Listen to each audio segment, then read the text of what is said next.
Fondement des apôtres et des prophètes, dont tu es la principale pierre. À toi la gloire et la louange au nom de Jésus-Christ. Amen. Amen. Amen. La gloire à Dieu, que le Seigneur soit béni. Et donc, on va partager la parole. On va continuer normalement sur les fondements. On va continuer sur les fondements, mais on va les présenter différemment. Avant d'aborder les fondements proprement dits, on va continuer à présenter en fait l'importance des fondements. Voilà. Et là, on va partager le thème sur lequel on va partager. C'est la nourriture solide pour les adultes et le lait pour les enfants. Dans le Seigneur, il y a du lait qui sied aux enfants et il y a de la nourriture solide qui sied aux hommes faits. Et donc, on va partager par rapport à ce thème-là, par la grâce du Seigneur, de long à large, pour pouvoir voir, voilà, et à connaître ce qui nous est utile. Tu vois un peu? Vous voyez ou pas? Donc, que le Seigneur soit béni. Donc, déjà, on va prendre un passage dans Matthieu chapitre 24, le verset 45. Matthieu 24, verset 45. Est-ce que mon frère Blaise peut lire? Fort, s'il te plaît.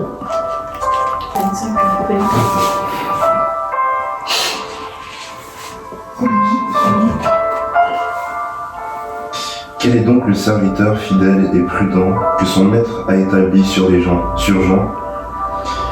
pour leur donner la nourriture au temps convenable? Très bien. Donc, vas-y. Heureux ce serviteur que son maître à son arrivée trouvera faisant ainsi. Ok, très bien. Donc, je vais relire Matthieu chapitre 24, verset 45. Dans Matthieu chapitre 24, d'abord, le Seigneur, en fait, il parle justement de tout ce qui concerne, voilà, la fin des temps, parce qu'on a posé la question, quand ces choses arriveront-ils? Quelle chose? La destruction du temple de Jérusalem. Quel serait, voilà, le signe de ton avènement et celui de la fin du monde? Donc, Jésus est en train de répondre à ces trois questions-là dans Matthieu chapitre 24. Et il arrive, voilà, comment dire, après avoir présenté ces choses, il exhorte maintenant le peuple. Vous voyez un peu? Il exhorte le peuple. Il dit maintenant, après vous avoir annoncé ces choses, après avoir annoncé les choses qui concernent les temps de la fin, le Seigneur exhorte. Il veut éveiller le bon sens. Il veut donner une posture à tenir au sein de son église, en fait, avant que ces choses n'arrivent. Et il dit ceci: quel est donc le serviteur fidèle et prudent que son maître a établi sur ses gens pour leur donner la nourriture au temps convenable? Alléluia. Donc, quel est le serviteur prudent et fidèle? Donc, la prudence et la fidélité doivent accompagner ce serviteur que le maître a établi sur les gens de sa maison. Vous voyez un peu? Je ne vais pas expliquer le serviteur ici, mais voilà, comprenez que ça fait référence au ministère. Mais le Seigneur dit, ce qui nous intéresse, c'est la nourriture au temps convenable. Donc le Seigneur dit que ce serviteur-là, établi sur des gens, doit donner la nourriture au temps convenable. Qu'est-ce que ça veut dire? Ça ne veut pas dire que il y a plusieurs messages. Ça, déjà, c'est quelque chose que nous corrigeons. Parce que, encore hier, j'ai parlé avec une sœur bien-aimée et on réalisait en fait que, voilà, il y a des choses qui troublent beaucoup d'enfants de Dieu. Par exemple, aujourd'hui, des gens disent: oh, tu crois au message? Oh, tu crois au message? Tu crois au message? Ça, c'est le langage parfois utilisé par les branhamistes, utilisé parfois par des capouillistes, et utilisé aussi parfois par des gens que nous connaissons, que nous côtoyons, qui aiment le Seigneur, mais ils te posent la question quand ils te voient: oh, tu crois au message? Tu crois au message? Mais le message, croire au message, c'est quoi? Est-ce que dans la Bible, il y a plusieurs messages qu'on doit croire? Oh, tu crois au message du temps? Il y a quel message du temps? Tu vois un peu? Donc c'est ce que nous voulons d'abord corriger. Quand le Seigneur dit qu'il donnait la nourriture au temps convenable, ça ne veut pas dire qu'il y a un message pour chaque temps. Non, c'est pas ce que le Seigneur est en train d'enseigner. Mais le Seigneur voulait faire comprendre que dans la maison, en fait, il y a des enfants, il y a des hommes adultes. On va expliquer ça dans les Écritures. Et donc, donner à chacun la nourriture au temps convenable. À l'enfant, c'est qui sied à l'enfant. Un enfant ne peut pas manger de la viande, la nourriture solide.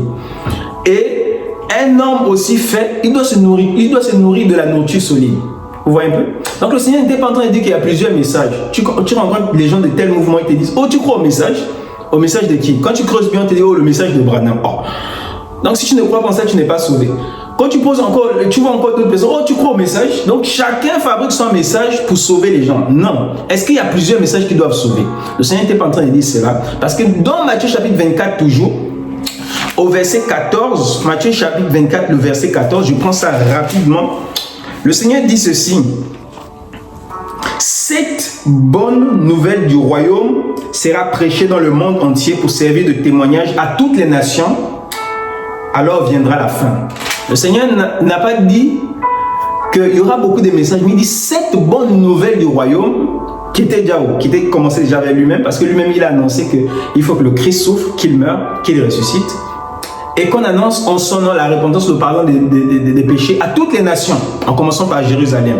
Donc quand le Seigneur dit qu'il faut que cette bonne nouvelle du royaume des cieux, voilà, soit répandue jusqu'aux extrémités de la terre, après quoi viendra la fin. Donc on comprend qu'il n'y a qu'une seule bonne nouvelle qui doit être annoncée.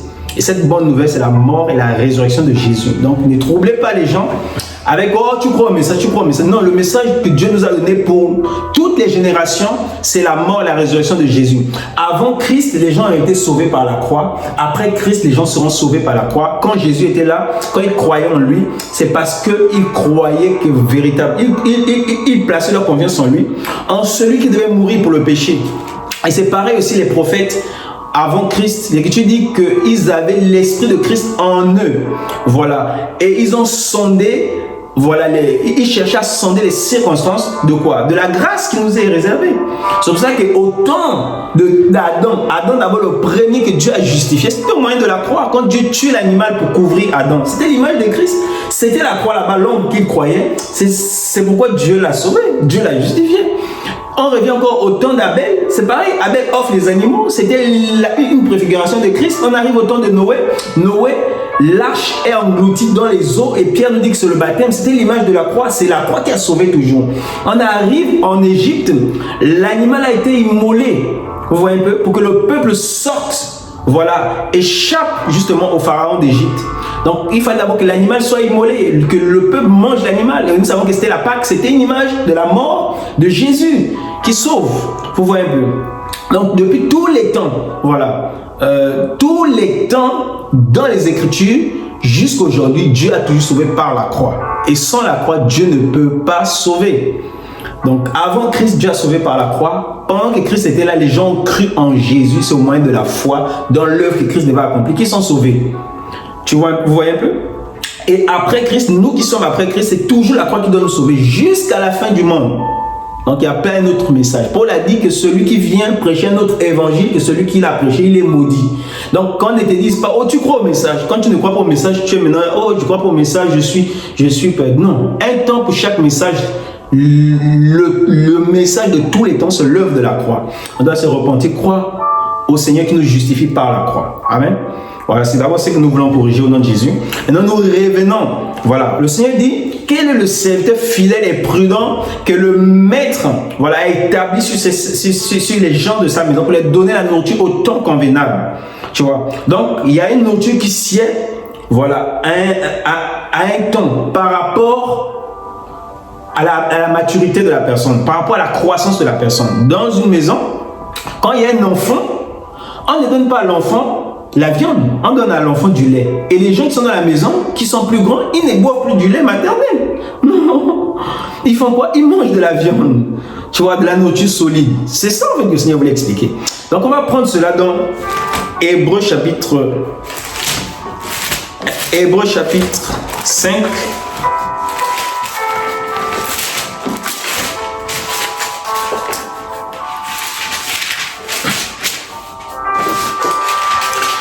Hébreux chapitre 5 à partir du verset 10. Amen. On peut lire? Ok. Dieu, l'ayant déclaré souverain sacrificateur selon l'ordre de Melchisédek, nous avons beaucoup à dire là-dessus et des choses difficiles à expliquer parce que vous êtes devenus longs à comprendre. Vous, en effet, qui depuis longtemps devriez être des maîtres, vous avez encore besoin qu'on vous enseigne les principes élémentaires des oracles de Dieu. Vous, comment dire, je continue le verset, je continue toujours au verset 12. Vous êtes venus avoir besoin du lait et non de la nourriture solide. Et il explique au verset 13, or quiconque en est au lait n'a pas expérience de la parole de justice, car il est un enfant. Mais la nourriture solide est pour les hommes faits, pour ceux dont le jugement exercé par l'usage à discerner ce qui est bien et ce qui est mal. Amen. Donc voici ce que l'auteur aux Hébreux dit ici. L'auteur aux Hébreux, il touche Melchisédek. Melchisédek, il dit, Dieu a déclaré Melchisédek souverain sacrificateur. Dieu a déclaré Christ, souverain sacrificateur selon l'ordre de Melchisédek. Et il dit, ce Melchisédek, au sujet duquel il y a beaucoup de choses à dire, qui sont difficiles à expliquer. Tu vois un peu. Pourquoi c'est difficile à expliquer? Il dit, parce que les croyants qui étaient là, ils sont devenus lents à comprendre les choses de Dieu. Tu vois? Et il dit, vous avez besoin encore du lait. Vous êtes venus avoir besoin du lait et non de la nourriture solide. Vous qui deviez être des maîtres.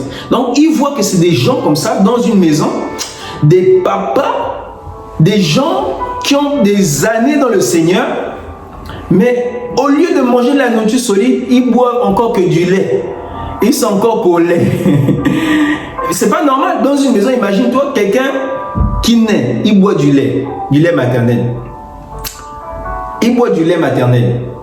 Et il grandit. Il ne veut pas se sévrer. Non. Il continue à boire du lait maternel. Et à un moment, la maman aussi va se fâcher. 40 ans, tu bois encore du lait maternel. C'est terrible. Laisse la maman tranquille.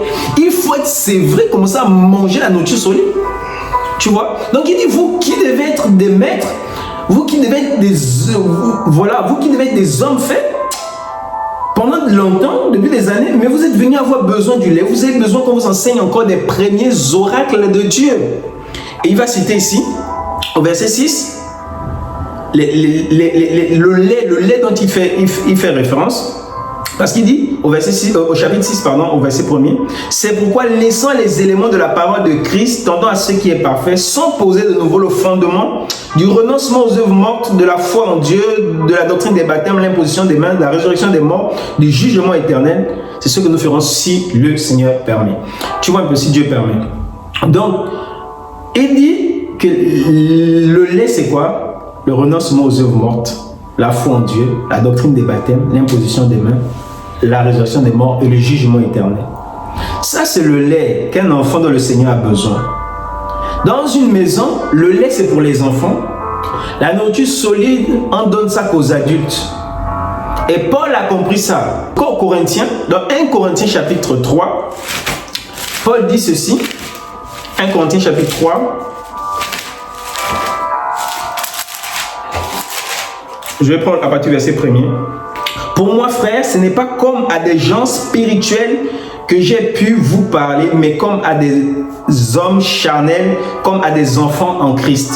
Et il explique au verset 2, je vous ai donné du lait et non de la nourriture solide, car vous ne pouvez pas la supporter. Et vous ne pouvez pas même jusqu'à présent parce que vous êtes encore charnels. Tu vois? Et il explique pourquoi ils sont charnels, parce que les uns disent, moi je suis de Paul, je suis d'Apollos, les dénominations, les mouvements, c'est la chair, c'est l'enfance, il faut la repentance. Et le Seigneur dit ceci, au moyen de Paul, les Corinthiens, Paul dit, je suis venu à Corinthe, tout ce que j'ai prêché dans l'église de Corinthe, c'est le lait. Pourquoi? Parce que vous êtes des enfants. Et aux enfants, c'est qu'ici aux enfants, on doit les donner du lait. Paul dit, je ne vous ai pas donné la nourriture solide. Pourquoi? Pourquoi? Parce que vous ne pouvez pas la supporter. C'est ça. Mais aujourd'hui, il y a des gens qui ne sont pas comme Paul. Ils viennent... Paul dit, il sait que ça c'est des enfants. Si je les donne la nourriture solide, ça va les briser, ça va les tuer. L'enfant qui mange de la nourriture solide, son estomac va prendre un coup. Tu vois? Donc dans le Seigneur, on ne peut pas d'abord, au lieu de te donner d'abord le fondement, le renoncement aux œuvres mortes, la foi en Dieu, la doctrine des baptêmes, l'imposition des mains, la résurrection des morts, le jugement éternel, et aussi justement la croix, parce que tout ça la croix doit être au milieu, doit soutenir tout ça, comme on a déjà présenté. Vous voyez un peu. Donc la croix, c'est la pierre angulaire. Ensuite, ces 6 points-là. Un enfant de Dieu dans le Seigneur doit d'abord être bâti sur ça, avant de manger la nourriture solide. Or, il y a des gens, aujourd'hui tu viens dans le Seigneur, on t'enseigne des choses difficiles à expliquer, des choses compliquées. Tu vois, ça c'est pas bien. Parce que ça va tuer la foi des gens. Ça va entraîner des choses compliquées. Paul dit, vous êtes charnel aux Corinthiens. Vous êtes charnel. Je ne vous ai pas donné de la viande, de la nourriture solide, mais je vous ai donné du lait. Tu vois un peu? Voilà, c'est ça. Et donc, le lait, c'est pour les enfants. Le lait, c'est pour les enfants. La nourriture solide, c'est pour les adultes. Donc, quelqu'un vient dans le Seigneur, on ne peut pas commencer à lui prêcher des choses compliquées. Oh, les 7 sceaux. Oh, les 7 trompettes. Non, il n'a pas d'abord besoin de ça. On commence à lui prêcher. Oh, Melchisedec. Même l'auteur aux Hébreux, il a expliqué que ce Melchisedec, au sujet duquel nous avons beaucoup de choses difficiles à expliquer. Beaucoup de choses à dire qui sont difficiles à expliquer parce que vous êtes devenus lents. Donc, il comprend que c'est difficile à expliquer. Melchisedec, en fait, c'est un personnage dans les Écritures qui apparaît dans Genèse chapitre 14. Il y a en 3 versets comme ça, Genèse chapitre 14, 3 versets et dans les psaumes. Mais l'auteur aux Hébreux dit qu'il y a beaucoup de choses à dire à son sujet. C'est ça un enseignant de la parole. Il doit aller, voilà, justement, prendre les mystères que Dieu a cachés dans l'ombre. C'est ça la nourriture solide, pour donner au peuple, mais donner à ceux qui sont matures. Tu vois un peu. La nourriture solide est très importante. Je ne suis pas en train de dire que la nourriture solide n'est pas importante. Hein. La preuve, c'est que la nourriture solide que l'auteur aux Hébreux a donnée, c'est quoi? Le sacerdoce royal selon l'ordre de Melchisedec. Et c'est très important. Beaucoup de gens se mettent les pinceaux, ils prennent la dîme, ils prennent les choses de l'ancienne alliance, ils pratiquent. Pourquoi? Parce qu'ils ne comprennent pas justement la différence entre le sacerdoce lévitique et le sacerdoce royal. Voilà. Or, un homme fait, voilà, il doit comprendre ces choses. L'auteur aux Hébreux est venu dépeindre Christ, voilà, au travers de la vie de Melchisedec, dont la Bible parle en quelques versets seulement. Et il a développé des chapitres, tu vois un peu, de la nourriture solide. Vous voyez un peu? Donc la nourriture solide est importante. Mais sauf que l'enfant n'a pas d'abord besoin de cela. L'enfant n'a pas d'abord besoin qu'on lui parle des choses compliquées. L'auteur aux Hébreux va aller plus loin, dans Hébreux chapitre 9. Il va dire ceci, il va parler des ustensiles, il va parler de ce qu'il y avait dans l'arche de l'Alliance. Voilà, des ustensiles qu'il y avait l'arche de l'Alliance. Et il va dire, il n'est pas temps de parler en détail sur ces choses. Ce n'est pas encore le moment de parler en détail sur ces choses. Donc on doit parler en détail sur ces choses. Tu vois un peu? Mais pourquoi ce n'est pas le temps? Parce que lui-même il a déjà expliqué que ces gens sont devenus lents à comprendre. Parce qu'ils sont encore comme des enfants. Vous voyez un peu? Vous comprenez ou pas? Amen ou pas? Amen. Gloire au Seigneur. Donc du coup, un enfant, quand tu viens dans le Seigneur, tu reçois l'évangile, tu te repens, tu reçois le Saint-Esprit, alléluia. En fait, tu as reçu la prédication de la croix. On doit bien évidemment encore t'expliquer justement la croix que tu as accomplie, tu as reçue, pour que tu la vives et te poser, te fonder sur les points là, les 6 points dont on a cité, la résurrection des morts, tout ça. Et Paul aux Corinthiens, il a parlé, Paul, un enseignement qu'il a donné aux Corinthiens, la résurrection des morts. Quand tu lis la résurrection des morts d'un Corinthiens chapitre 15, tu te dis que c'est un enseignement solide. Mais Paul dit, l'auteur aux Hébreux dit c'est du lait. C'est du lait, c'est pas la nourriture solide. C'est pour les enfants. Les enfants ont besoin de recevoir de tels enseignements, tels que la résurrection des morts, bien dépeint dans 1 Corinthiens chapitre 15. Tu vois un peu? Et c'est ça. Et un enfant a besoin du lait, pas de la nourriture solide. Mais l'auteur aux Hébreux vient de dépeindre une autre réalité. Il dit qu'il y a des gens qui ne doivent plus être au lait. Mais ils sont venus, ils veulent encore du lait, au lieu de désirer la nourriture solide. Quand tu commences à parler des choses dans le livre d'Apocalypse, ou bien à rentrer dans la Genèse, expliquer des choses, On dit, oh, il enseigne des choses compliquées. Il enseigne des choses compliquées. Donc, au lieu de ceux qui sont censés être des hommes matures, ils veulent encore qu'on les donne du lait. Renonce aux œuvres mortes. Tu vois? Et c'est ça, un chrétien qui n'est pas encore bâti par rapport à ces choses fondamentales, renonce aux œuvres mortes. Les œuvres mortes ici, voilà, nous définissons ça comme toute œuvre qui n'est pas selon la foi. Tu vois un peu. Et les œuvres mortes sont nombreuses. Tu vois un peu. Ce sont les œuvres de la chair sont déjà des œuvres mortes. Tout ce qui est péché, tout ce qui est iniquité, mensonge, ivresse, vol, fornication, adultère, ce sont les œuvres mortes.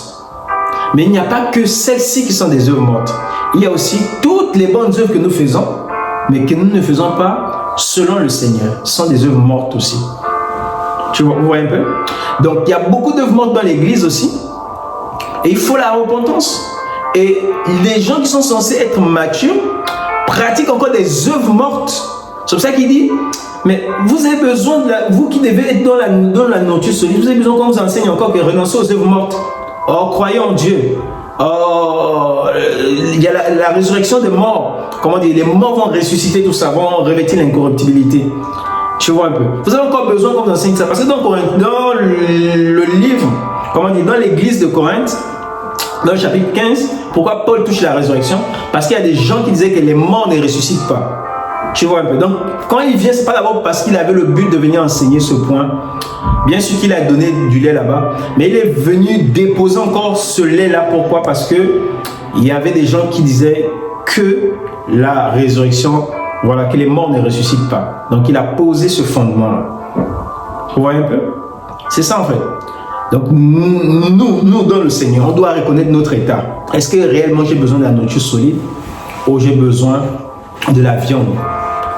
Voilà. Un enfant, si on lui donne la viande, il va pleurer. Mais les enfants d'aujourd'hui, tu viens de naître dans la foi, tu veux manger des choses compliquées, tu vas te faire mal. Tu vas chercher dans les Écritures déjà, oh, machin, oh, les 666, oh, les machins. Non, calme-toi. Bois d'abord du lait. Alléluia. Le Seigneur va te faire croître. Parce que Pierre a dit, on va prendre cette écriture, dans Pierre 1, Pierre 2. Pierre a dit ceci, le lait c'est pourquoi, frère? Il faut prendre le lait, frère. Hein, Blaise? Oh, frère. 1 Pierre 2 à partir du verset 1er, je vais lire. Rejetons donc toute méchanceté et toute ruse, la dissimulation, l'envie, la médisance, désirez comme des enfants nouveau-nés le lait spirituel et pur, afin que par lui vous croissiez pour le salut. Donc tu dois croître pour rentrer dans le salut. Tu vois un peu. Bien sûr qu'on a le salut, hein, je ne dis pas que... Voilà. Mais quand on a le salut déjà, quand on reçoit Christ, maintenant tu dois croître jusqu'à la manifestation du salut. C'est ce qu'il veut dire. Parce que le salut véritable, le salut, nous l'avons en espérance par la foi. Et il sera manifesté quand Christ paraîtra. Parce que notre vie est cachée avec Christ en Dieu. Amen. Donc, Pierre dit ceci. Comme des enfants nouveau-nés, il faut d'abord rejeter la médisance, la malice, tout ça, l'orgueil, toutes ces choses, toutes ces méchancetés-là. Et Pierre dit ceci, comme des enfants nouveau-nés, aspirez à la viande. C'est ça. C'est ça ou pas? Amen ou pas amen? Comme des enfants nouveau-nés, cherchez à comprendre des choses compliquées. Non. Comme des enfants nouveau-nés, désirez le lait spirituel et pur. Un enfant dans le Seigneur et qui vient de se convertir, il y a un enfant ici, attention, même si tu es un papa qui vient de se convertir, tu as besoin du lait. Oui. Donc, enfant ici, c'est par rapport au Seigneur. Par rapport, voilà, à l'engendrement spirituel. Parce que Jésus a expliqué ça à Nicodème. Nicodème a dit, Jésus a dit, si tu ne nais pas de nouveau, tu ne peux pas rentrer dans le royaume des cieux. Nicodème a dit, oh, moi qui suis vieux, je dois encore rentrer dans le ventre de ma mère pour renaître de nouveau. Jésus a expliqué que celui qui est né de la chair, ce qui est né de la chair est chair, ce qui est né de l'esprit est esprit. Tu vois un peu? Voilà. Et il a expliqué que si on est né d'eau et d'esprit, on ne peut rentrer dans le royaume des cieux. Donc, quand on vient dans le Seigneur, on doit vivre, on doit, expérimenter ce qu'on appelle la nouvelle naissance. Et quand on est de nouveau, on est un bébé dans le Seigneur, on est spirituellement enfant. Et on doit se laisser bâtir dans les fondements. Dans les fondements de la parole, le lait. Comprendre qu'est-ce que la croix, vivre la croix, le renoncement aux œuvres mortes. Donc, les œuvres mortes, on doit se dépouiller, c'est l'enfance. L'enfance, quand on pratique le péché, c'est l'enfance. Quand quelqu'un qui a cru au Seigneur et qui pratique encore le péché, il est encore au lait. Il n'a pas besoin de la nourriture solide. Il doit d'abord s'affermir par rapport à ce point-là, le renoncement aux œuvres mortes, et renoncer aux œuvres mortes. Voilà, avoir une foi solide en Dieu. Tu vois un peu. Bon, il doit être établi sur tous ces points-là avant de pouvoir manger maintenant de la nourriture solide. Et puis il a dit le lait pur et spirituel, c'est pour les enfants.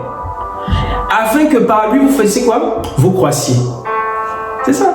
Donc le lait là vient de donner la croissance à l'enfant. L'enfant a besoin du lait pour croître.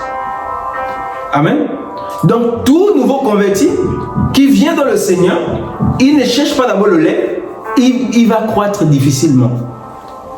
Il peut avoir beaucoup de connaissances superficielles, mais la vie n'est pas positionnée dans le Seigneur. Tu vois un peu? Il n'y a pas la croissance de l'homme spirituel. L'homme intérieur, voilà, ne croit pas en lui. La vie de Christ ne croit pas en lui. C'est ça. Donc, on doit, comme des enfants, désirer d'abord le lait. Et le lait, nous avons expliqué la croix, le renoncement aux œuvres mortes, la foi en Dieu, la doctrine des baptêmes, l'imposition des mains, la résurrection des morts et le jugement éternel. Il faut être établi sur ces points-là. Amen. Ça, c'est le lait. Et maintenant, la nourriture solide. Nous avons besoin aussi de la nourriture solide. Et il y a quelque chose, en fait, qui se passe dans l'église de Dieu. Je pense que je vais terminer par là, si le Seigneur permet. On va prendre un passage dans Romains. Aujourd'hui, en fait, il y a quelque chose qui se passe, qui s'est passé à l'église de Rome concernant des aliments physiques. Mais aujourd'hui, c'est par rapport aux aliments spirituels. Et à l'église de Rome, en fait, qu'est-ce qui s'est passé? Paul va souligner un fait.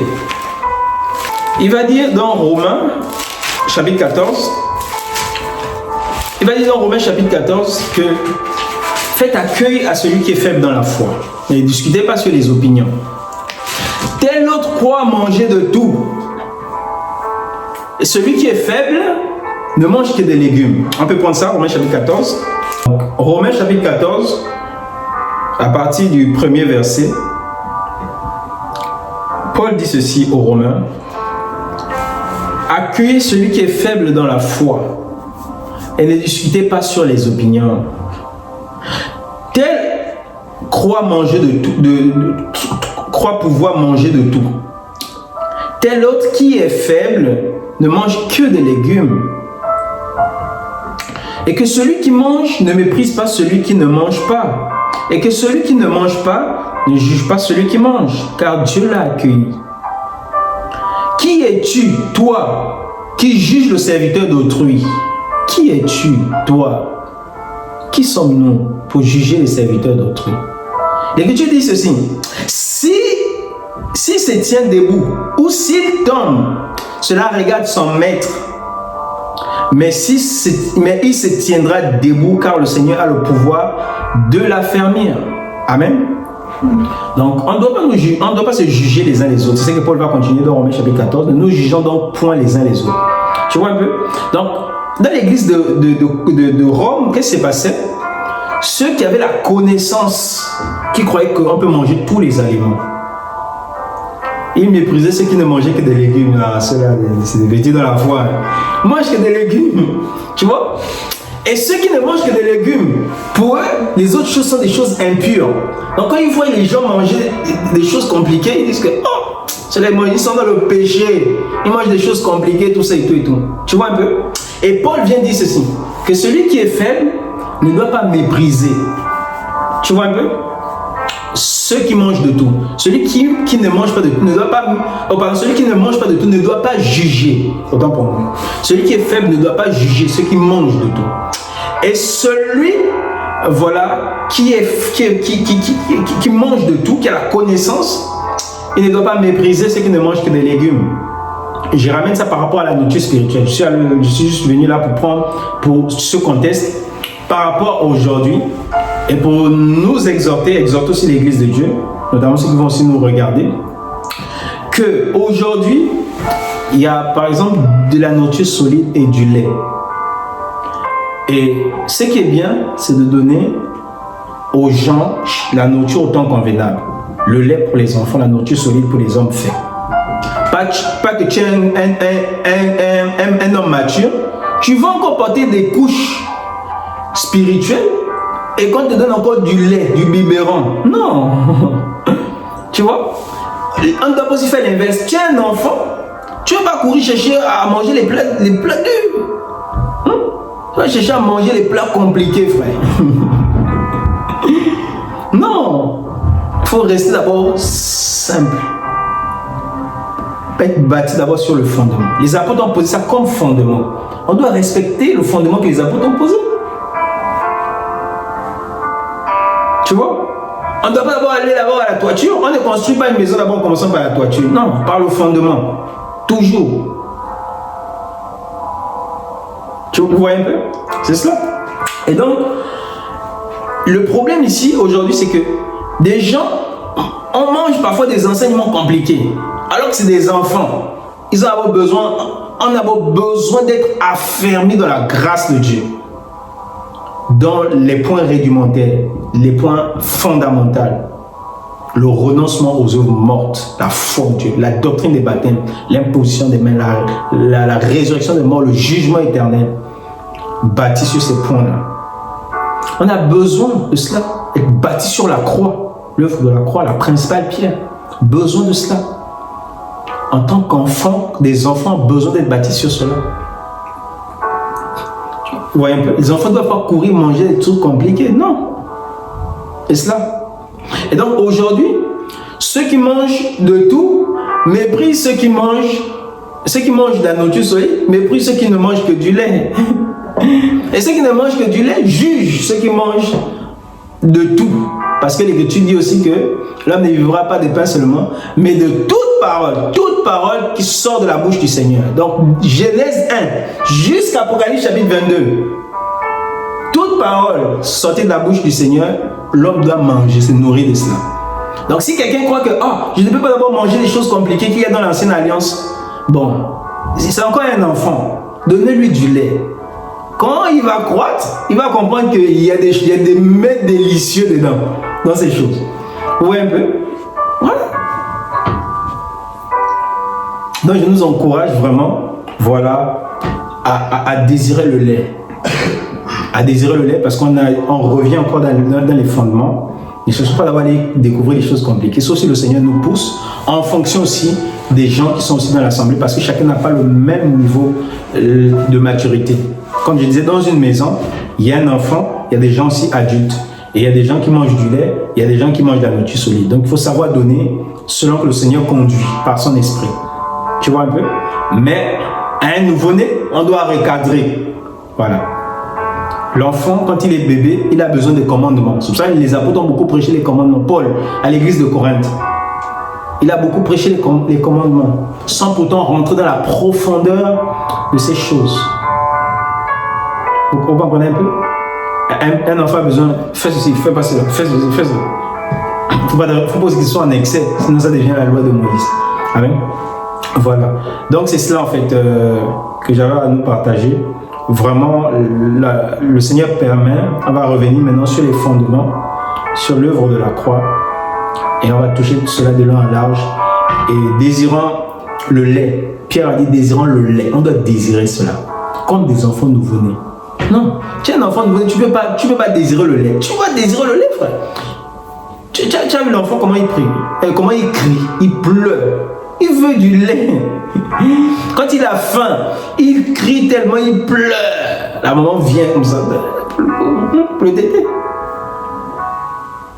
Est-ce qu'il a besoin du lait? Nous aussi, de façon spirituelle, quand on vient naître dans le Seigneur, on doit désirer du lait. Ce qui montre qu'on est né de nouveau, on doit désirer du lait de la parole.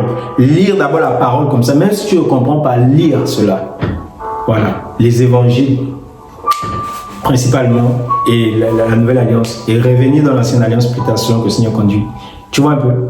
Et désirer l'enseignement, parce que le lait aussi, c'est pas seulement la parole. Tu peux lire la parole, tu comprends rien. Et Dieu a établi dans son corps des enseignants de la parole comme ça, qui doivent donner l'instruction au peuple. Il dit, quel est le serviteur fidèle et prudent qu'il a établi sur les gens de sa maison. Donc il doit avoir des serviteurs établis qui doivent enseigner, donner la nourriture au temps convenable. Amen. Donc voilà, donc désirons cela, que le Seigneur nous bénisse, nous fasse grâce, nous donne aux serviteurs, parce que ça vient aussi de la responsabilité du serviteur qui doit donner la nourriture au temps convenable, du lait aux enfants, la nourriture solide aux hommes faits. Amen. Donc, et que voilà, chacun aussi, comment dire, désire le nouveau-né, doit désirer le lait. Vous voyez un peu? Et c'est comme si la personne qui est sévrée, qui a bu du lait.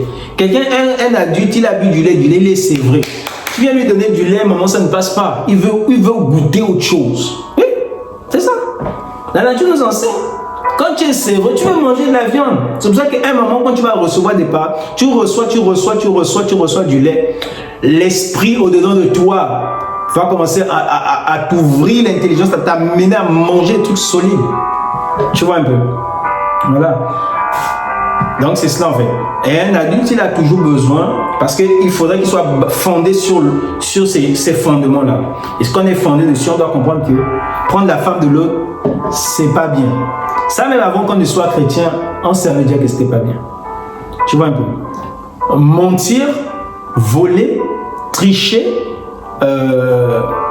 commettre l'impudicité, l'adultère, la fornication, tout ça, le mensonge, les faux témoignages, l'ivrognerie, les excès de table, tout ça, le renoncement aux œuvres mortes. On doit d'abord se dépouiller de cela, être bâti en cela, être bâti en rejetant toutes ces choses-là. Tu vois un peu? Voilà.